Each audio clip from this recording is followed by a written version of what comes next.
Պարոն Ասատյան, ավարտվեցին վաղաշաբաթի ընտրությունները, ինչպիսին էին ձեր գնահատականները կապված ընտրությունների ընթացքի հետ։ Մեր գնահատականները բավականին դրական են մասնակցելիության առումով, նախ եւ առաջ,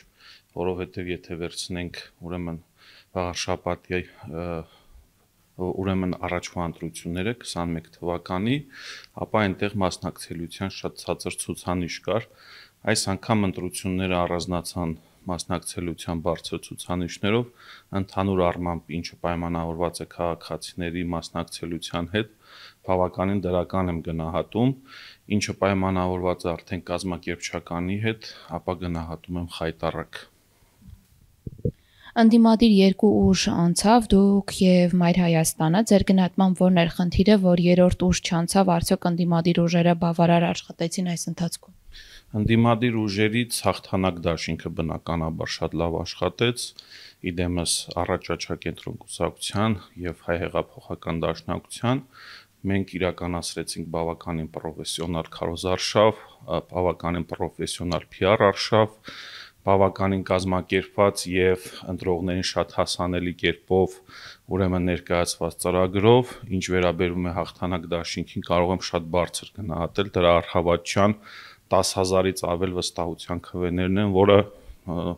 ինչպես առաջ, այնպես էլ այսօր բավականին բարձր ցուցանիշներ են եւ պարտավորեցնող ցուցանիշներ, ինչ վերաբերում է ընդդիմադիր մնացած ուժերին, ապա ես չէ որ պետք է մեկնաբանություն տամ, խորհուրդ կտամ, որպեսզի իրենք մոնիթորինգի ենթարկեն իրենց մոտեցումները քաղաքականության մասին, ընտրողների քվեները վստահության քվեները շահելու մասին, որովհետեւ այն ցուցանիշները, որոնք արձանագրեցին մնացած ընդդիմադիր ուժերը, բավականին խնդրահարույց են եւ առնվազն 1-2 հայտարարություն ես տեսա ընդդիմադիր ուժերից, որտեղ իրենց ղեկավարները իրենք էլ էին ընդունում, որ որոշակի բացթողումներ ունեցել են փաստորեն, որովհետեւ նույնիսկ անցողիկ շեմը չեն կարողացել հատել։ Մեծ էր նաև փոշիացված ձայների թիվը, ինչ պետք է անի ընդդիմությունը, որպեսզի ձայն փոշիացնող ուժերի խնդիրը լուծվի եւ արդյոք այս խնդիրը հնարավոր է լուծել։ Այս խնդիրը հնարավոր է լուծել միանշանակ, սակայն օրենսդրական որոշակի փոփոխությունների արդյունքում, ինչպես որ պարլամենտարիզմը եւ խորհրդարանական կառավարման մոդելը չարիք եղավ հայ ժողովրդի համար, այնպես էլ դրան կցորդված ընտրական օրենսգիրքը, որը իր այսպես կոչված փոշիացված ձայների վերաբաշխումով անցնող շեմը հաղթահարած ուժերի հետ կապված շատ խնդրահարույց է, որովհետև սա ոչ թե ժողովրդավարության դրսևորում է, այլ ժողովրդավարության նորմերը տոտալ կերպով մերժելու դրսևորում է, որովհետև այստեղ եթե այս կամ այն քաղաքացին ուրեմն որոշել է իր վստահության քվեն տալ այս կամ այն ուժին, ապա այս ձևով ձայների փոշիացման եւ դրանց վերաբաշխման ձևով անցողիկ շեմը հաղթահարած ուժերին, սա ոչ այլ ինչ է, քան քվեի գողություն, այսպես ասած։ Նորից եմ կրկնում, հնարավոր է այս խնդիրը լուծել, միայն ու միայն, սակայն խնդիրը լուծելու մեկ ձև կա, ուրեմն օրենսդրական փոփոխության մեթոդով, որպեսզի այլևս շեմը չհաղթահարած ուժերի ձայները չբաշխվեն շեմը հաղթահարած ուժերի ձայների վրա։ Ըստ Փաշինյանի իրենց ստացած 48%-ը նոր լիցքեր եկեղեցու վրա հարձակումների համար, ձեր արձագանքը։ Մենք սրան բազմիցս մեկնաբանություն տվել ենք, մասնավորապես հաղթանակ դաշինքի ղեկավար Սևակ Խաչատրյանը բազմիցս նշել է, որ ձայն տալ Արգիշտի Մեխակյանին, դա նույնն է ձայն տալ Նիկոլ Փաշինյանի հակաեկեղեցականությանը, դա նույնն է ձայն տալ Մեսրոպ Մաշտոցի նկարը հանելուն, ուրեմն դասագրքերից, դա նույնն է Արարատ Սարի հետ կռիվ տալուն, այսինքն այնպես չէր, որ մենք սա ուրեմն ընտրողներին չենք զգուշացրել եւ բնական արձագանքը եւ այսպես ասած կոնտրազդակը մենք ուրեմն Փաշինյանից միանգամից տեսանք, ինքը այսպես բազմակետանոց ինչ որ գրառում էր կատարել, ես հենց այդտեղ միանգամայն երրորդ կետը կառանձնացնեմ, որտեղ Փաշինյանը ընդգծում է, որ սա մեր համար նոր լիցք է Մայրաթոռը ճակերտավոր կտրիչ Ներսիսյանից ազատելու համար, ես ուզում եմ ասել, որ այն քվեները, որը ստացավ քաղաքացիական պայմանագիրը, դա Փաշինյանը անպայմանորեն դարձնելու է քաղաքական պլացդարմ, հետագայում մայրաթորի նկատմամբ իր բռնաճնշումները շարունակելու համար Փաշինյանը փորձում է ժողովրդին հրամցնել, որ մենք ստացել ենք լեգիտիմություն մայրաթորի վրա գրոհելու համար, սակայն ես մեր ունկնդիրներին հավաստիացնում եմ, որ վաղարշապատցին մերժել է քաղաքացիական պայմանագրին, քանի որ ընտրողների ընդամենը 20%-ի, ավելի ճիշտ 15-ից 20%-ն է, որ սատարումն է հայտնել ուրեմն քաղաքացիական պայմանագրին եւ Նիկոլ Փաշինյանին,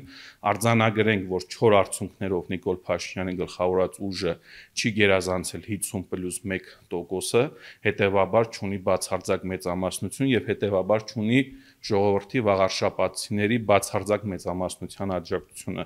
Սա Փաշինյանին հատուկ մեդիա մանիպուլյացիա է, որպեսզի արդարացնի իր հետագա գործողությունները մայրաթորի նկատմամբ, սակայն մենք ստանալով մեր ուժը ստանալով առավել քան 10,000 քվ, ինչպես նաև մնացած ուժերը ստանալով բազմաթիվ քվեներ, թույլ չենք տալու, որպեսզի Փաշինյանը հաջողի մայրաթորի նկատմամբ իր սրբապիղծ քաղաքականությունը։ Եղան քննադատություններ ընտրություններին մասնակցելու վերաբերյալ, քննադատներն հիմնականում ասում են, որ այս ճանապարհով հնարավոր չէ լուծել խնդիրը եւ դուք լեգիտիմացնում եք ԿՊ-ին, ինչպես կարձականք եք։ Երևի այս ուրեմն քննադատություններն իրականացնում են այն ուժերը, ովքեր միշտ մասնակցում են ընտրություններին, ուղղակի մի տարբերության, որ այդ ուժերը չեն գերազանցում անցողիկ շեմը եւ որոշակի սահմանադրական կարգավորումների շնորհիվ են ուրեմն ասնում ավականիներ կամ չգիտեմ խորհրդարան եւ այլն, այս քննադատություններին մենք երբեք տուր չենք տալու, այս քննադատություններին մենք երբեք միս ու արյուն չենք տալու, սա խմոր է, որը ջուր չի քաշելու ժողովրդի լեզվով ասած, այդ ուժերին խորհուրդ կտամ ուրեմն հանգիստ մնալ իրենց տեղերում, իրենք վաղուց սպառված են եւ փորձել պղտոր ուրեմն ջրում ձուկ որսալ կամ կրակի մեջ շագանակներ հանել, դա իրենց չի հաջողվելու, որովհետեւ քաղաքական առումով եւ վստահության ժողովրդի վստահության առումով այդ ուժերը ուղղակի սպառված են։ Այդ ուժերուն ընդամենը երկու գործիքակազմ է մնացել՝ դաշտ նետել ուրեմն կեղծ օրակարգներ, որով իրենք կհարված են ընդդիմությանը, եւ ուրեմն փորձել ինքնաարտահայտվել ցույց տալով, թե մենք ինչքան ուժեղ ենք, թե մենք ինչքան խելացի ենք եւ այլն, սակայն ուրեմն նորմալ հասարակություններում եւ քաղաքակիրթ հասարակություններում եւ առհասարակ ընդունված կարգ գոյություն ունի, որ քաղաքական այս կամ այն ուժի ուրեմն վստահելու գլխավոր առհավատչան դա քվեն է։ Այդ քվեն իրենք չունեն, հետեւաբար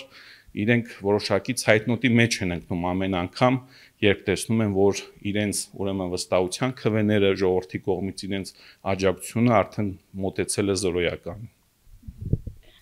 Հենվելով այս արդյունքների վրա արդյոք կարելի է եզրակացություններ անել, թե ինչպիսի պատկեր կունենանք համապետական ընտրությունների ժամանակ։ Այո, այս արդյունքներից պետք է բավականին լուրջ դասեր քաղենք, պետք է որոշակի վերադասավորումներ անենք, մոտեցումների որոշակի փոփոխություններ, ռազմավարության որոշակի փոփոխություններ, հստակ է, որ վաղարշապատում մարդիկ այնպես են խոսում, կարծես վաղարշապատում մենք 1000 ուրեմն քվ ենք ստացել եւ ընդամենը 30,000 մասնակցած բնակիչներից 10,000 ձայները մենք ենք վերցրել եւ այստեղ ես ուզում եմ նշել առանց որևէ մեկին վիրավորելու կամ ուրեմն եւ այլն Սևակ Խաչատրյանի գլխավորած թիմը ուրեմն հավաքել է ավելի շատ ձայներ, քան Վարդան Ղուկասյանը հավաքել է Գյումրիում։ Ուրեմն Գյումրին ավելի քան 100,000 ընտրող ունի, իսկ Էջմիածինը 70,000 ընտրող ունի եւ մասնակցողներից 30,000-ից 10,000 քվեների ձեռքբերումը դա բավականին լուրջ ցուցանիշ է նամանավանդ նորաստեղծ կուսակցության համար եւ իհարկե ուրեմն հայ հեղափոխական ուրեմն դաշնակցության հետ կոալիցիայի արդյունքում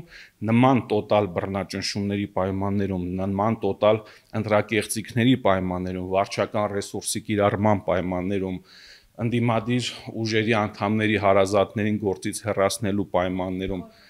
այո, բաց քվեարկությունների, բաց քվեախցիկների պայմաններում մեզ հաջողվել է բավականին լուրջ ձայներ հավաքել եւ այդ լուրջ ձայները ցայտնոտի մեջ են գցել Նիկոլ Փաշինյանին եւ հենց սրանով էր պայմանավորված ընտրությունների հաջորդ օրն իսկ միանգամից քաղաքական հետապնդումները հաղթանակ դաշինքի անդամների նկատմամբ։ Դուք խոսեցիք քաղաքական հետապնդումների մասին, խոզարկություններ են տեղի ունենում, ձերբակալություններ կան, ինչպիսին է իրավիճակի հիմա։ Հիմա ներկայիս դրությամբ ձերբակալվածներ չկան, ստորագրությամբ ազատ են արձակվել մեր հաղթանակ դաշինքի ընկերները։ Այստեղ տարակուսելի է, որ լուրեր շրջանառվեցին, որ 10 անց ուրեմն ձերբակալվել է, խուզարկություններ են սկսել, սակայն ինչպես դաշինքի ղեկավար Սևակ Խաչատրյանը նշեց,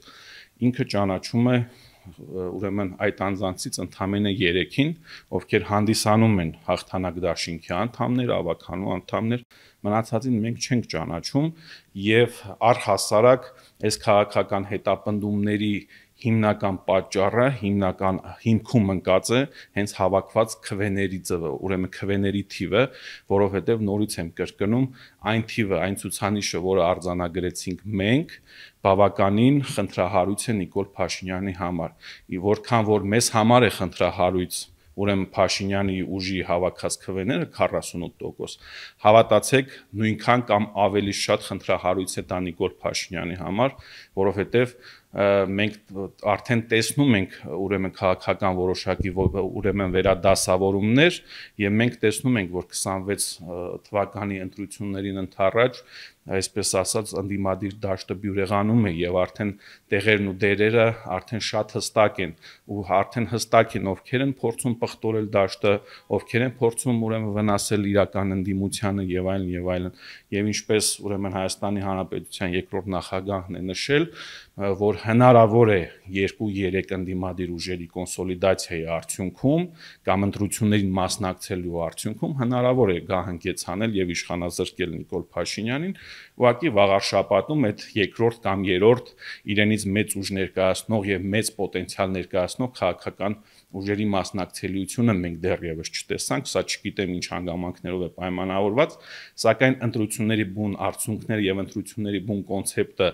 անալիզ անելով այլևս հստակ է, որ ինչպես վաղարշապատում, Գյումրիում, Վանաձորում եւ այլն մնացած բնակավայրերում ամբողջապես հնարավոր է եւ տեսականորեն շատ ռեալ է քաղաքական 2-3 խոշոր ուրեմն ընդդիմադիր թիմերի մասնակցելիության միջոցով գահընկեցանել Նիկոլ Փաշինյան։ Այս հանգամանքով պայմանավորված է, որ Նիկոլ Փաշինյանը սկսել է քաղաքական բռնաճնշումների հերթական փուլը այս անգամ արդեն վաղարշապատ։